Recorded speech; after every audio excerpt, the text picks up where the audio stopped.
अनसुनी किस्से कहानियों से रूबरू करवाते हैं।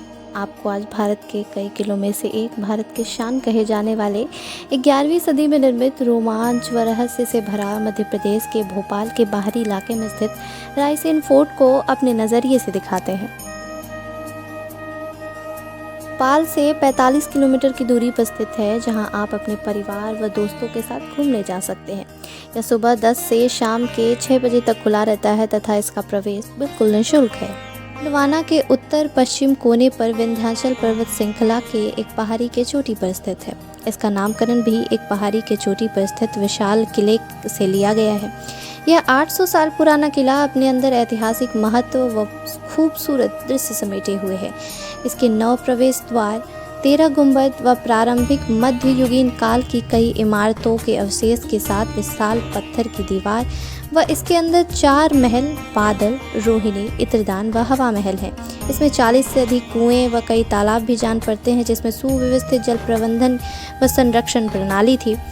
आसपास कई गुफाएं व भित्ति चित्र हैं जो हमें प्राचीन संस्कृति व इतिहास बताते। भगवान शिव को समर्पित एक सोमेश्वर महादेव मंदिर भी है, जो पुरातत्व विभाग के निगरानी में आने के बाद बंद थी और 1974 में जन आंदोलन की बदौलत हर महाशिवरात्रि भक्तों के लिए अब खोली जाती है तथा विशाल मेले का आयोजन भी होता है।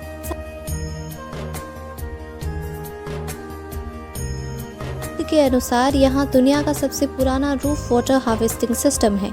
इस किले को तथाकथित कई राजाओं के द्वारा शासित किया गया, जिसके बाद यह सम्राट अशोक का सूबा बना और 18वीं शताब्दी में यह भोपाल रियासत के अधीन हुआ। फिर आमिर पिंडारी ने इस पर कब्जा किया और फिर यह अंग्रेजों के अधीन रहने के बाद 1951 में एक राष्ट्रीय महत्व का स्मारक बन गया। अपनी कहानी के अनुसार शेरशाह सूरी इस किले पर विजय प्राप्ति के लिए 4 माह प्रयत्नशील रहने पर भी जब सफलता प्राप्त नहीं कर पाए तो उन्होंने तांबे के सिक्के को पिघलाकर उससे तोपों का निर्माण किया और धोखे से तत्कालीन राजा पूरनमल को हराने के लिए प्रयत्नशील हुआ।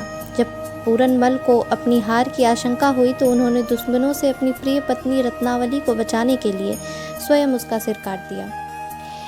इसकी सही देखरेख अब नहीं होने पर यह चमगादड़ों का एक बसेरा हो गया है। यहाँ जिन होने की भी कहानियाँ प्रख्यात है, जो यहाँ के पारस पत्थर की रक्षा करते हैं। वैसे पुरातत्व विभाग को अब तक ऐसी कोई सबूत हासिल नहीं हुई है जिससे पारस पत्थर या अन्य कहानियों की सत्यता प्रमाणित हो सके।